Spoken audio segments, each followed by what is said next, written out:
ফারুক ভাই 1992 সালে সন্ত্রাসী কর্তৃক বিএনপি অফিসে নিহত হয়। তখনকার সময়ে ফারুক হোসেন তার ব্যাপক পরিচিতি ছিল রাজনৈতিকভাবে, পাশাপাশি সে কিন্তু সাংবাদিকতাও করত। অভয়নগরের সাংবাদিকেরা, যশোরের সাংবাদিকেরা আমাদের পাশে ছিলেন, সুতরাং সাংবাদিক সমাজের প্রতি আমাদের অন্যরকম একটি কৃতজ্ঞতা রয়েছে। 34 বছর পেরিয়ে গেলেও আমি যখন নজরুল ইসলাম মল্লিক কথা বলছিলাম, আমার চোখের পানি আমি ধরে রাখতে পারছিলাম না। শহীদ সাংবাদিক ফারুক হোসেন ভাইয়ের রুহের মাগফিরাতের জন্য আল্লাহ তুমি কবুল করিয়া নাও। নওপাড়া প্রেস ক্লাবের সাবেক সদস্য শহীদ সাংবাদিক ফারুক হোসেনের হত্যাকাণ্ডে জড়িত প্রকৃত অপরাধীদের বিচারের আওতায় আনার দাবি করা হয়েছে। নওপাড়া প্রেস ক্লাবের আয়োজনে বুধবার বিকালে প্রেস ক্লাবের সভাকক্ষে ফারুক হোসেনের 34তম মৃত্যুবার্ষিকী উপলক্ষে আলোচনা সভা থেকে এই দাবি করেন সাংবাদিক নেতারা। নওপাড়া প্রেস ক্লাবের সভাপতি এস এ মুজিবুর রহমানের সভাপতিত্বে আলোচনা ও দোয়া অনুষ্ঠানে বক্তব্য রাখেন প্রয়াত সাংবাদিক ফারুক হোসেনের ভাই মৎস্য সম্প্রসারণ কর্মকর্তা ফিরোজ আহমেদ, গণবিশ্ববিদ্যালয়ের স্বাস্থ্যবিজ্ঞান অনুষদের ডিন ডক্টর ফুয়াদ হোসেন, চাচাতো ভাই হাফিজুর রহমান ও প্রেস ক্লাবের সাবেক সভাপতি নজরুল ইসলাম মল্লিক। ফারুক হোসেন হত্যা মামলার পুনর্তদন্ত দাবি করে বক্তারা বলেন, 1992 সালের 10 জুন সন্ধ্যায় নওপাড়া কাপুরিয়াপট্টি সংলগ্ন থানা বিএনপির অস্থায়ী কার্যালয়ে চিহ্নিত সন্ত্রাসী কর্তৃক ফারুক হোসেনকে কুপিয়ে হত্যা করা হয়। ফারুক ভাইয়ের কথা আমরা একটু বেশি ভালো জানি আর কি, একসাথে রাজনীতি করেছি।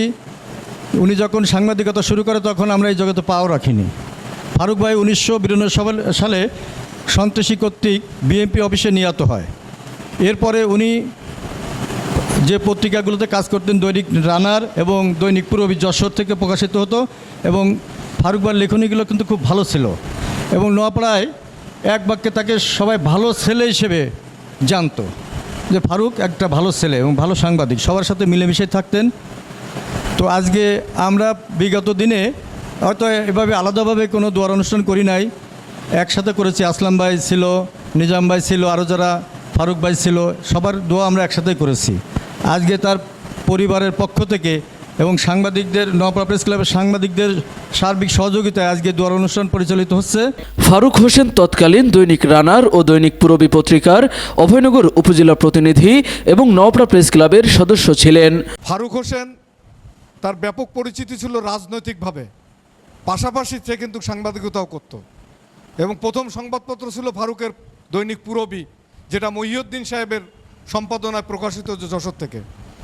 এর পরবর্তীতে দৈনিক রানারে সে সাংবাদিক হিসেবে এই অভয়নগর উপজেলা প্রতিনিধি হিসেবে কাজ করত। তা আমরা যেহেতু আমি সাংবাদিকতা করতাম, সেই সুবাদে খুব কাছাকাছি অবস্থান করতাম এবং আমাদেরকে বিভিন্নভাবে পরামর্শ দিত বা নিউজ সম্পর্কে ধারণা দিত বাবু সুনীল দাস, আমাদের উৎসাহ দিতেন বিভিন্নভাবে। এবং তিনি ফারুকরে সবসময় বলতো যে ফারুক, তোমার মধ্যে কিন্তু ভালো প্রতিভা আছে, তোমার লেখনী খুব ভালো এবং তোমার একটা দখলদারিত্ব আছে, তুমি রাজনীতি ছেড়ে দিয়ে আমার মনে হয় সাংবাদিকতা করলে অনেক দূরে এগোতে পারবা।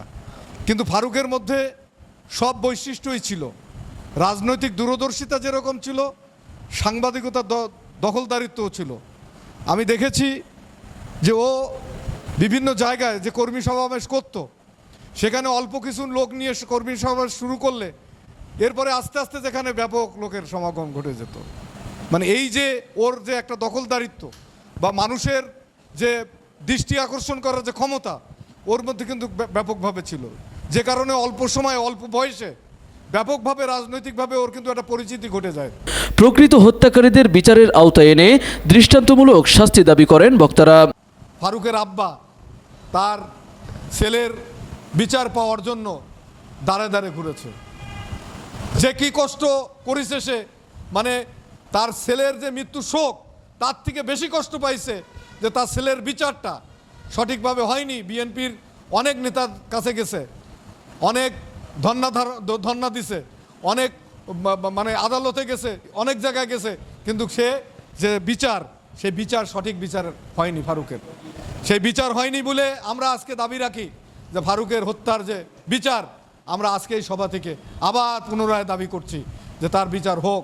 অন্তত তার পরিবারটা এই সান্ত্বনা নিয়ে যাক যে তাদের যে একজন সন্তান হারিয়েছে, তারা সেই বিচারটা তারা পেয়েছে। আজকে আমিও এরকম ঘটনা ঘটতে পারত, আমি যদি ওইখানে থাকতাম, কেন ওইখানে কিন্তু ওই মিটিংয়ে আমারও থাকার কথা ছিল। সেদিন বেঙ্গল টেক্সটাইলে একটা মিটিং ছিল বলে আমি তখন বেঙ্গলে চাকরি করতাম, ওই মিটিংয়ে চলে গেছি। পরবর্তীতে শুনি যে ওখানে ফারুককে কুপিয়ে হত্যা করা হয়েছে এবং আরও কয়েকজন আহত হয়েছে। নওপাড়া প্রেস ক্লাবের সাবেক যুগ্ম সম্পাদক এস.জেড মাসুদ তাজের সঞ্চালনায় আলোচনা ও দোয়া অনুষ্ঠানে উপস্থিত ছিলেন উপদেষ্টা এস.এম. ফারুক আহমেদ, এস.এম. আবিদ হাসান, সহ সভাপতি খায়রুল বাশার, সাধারণ সম্পাদক ভারপ্রাপ্ত আশরাফ হোসেন প্রিন্স, দৈনিক প্রভাত ফেরির নির্বাহী সম্পাদক হারুনুর রশিদ, প্রেস ক্লাবের সাবেক সাধারণ সম্পাদক মফিজুর রহমান দপ্তরি, বর্তমান সহ সাধারণ সম্পাদক সেলিম হোসেন, ক্রীড়া সম্পাদক এম.এম. আলাউদ্দিন, সাহিত্য ও প্রকাশনা সম্পাদক জাকির হোসেন হৃদয়, আইসিটি সম্পাদক তারিম আহমেদ ইমন, নির্বাহী সদস্য শেখ আসাদুল্লাহ আসাদ, সদস্য গাজী রেজাউল করিম, জসিমউদ্দিন বাচ্চু, তৌহিদ হাসান ওসামা, রাজয় রাব্বি, ডি.আর. আনিস, জাহিদ আহমেদ লিটন, গাজী আবুল হোসেন সহ অন্যান্যরা। দোয়া পরিচালনা করেন উপজেলা পরিষদ জামে মসজিদের ইমাম হাফেজ হাসিবুর রহমান। ডেস্ক রিপোর্ট, খবর অভয়নগর।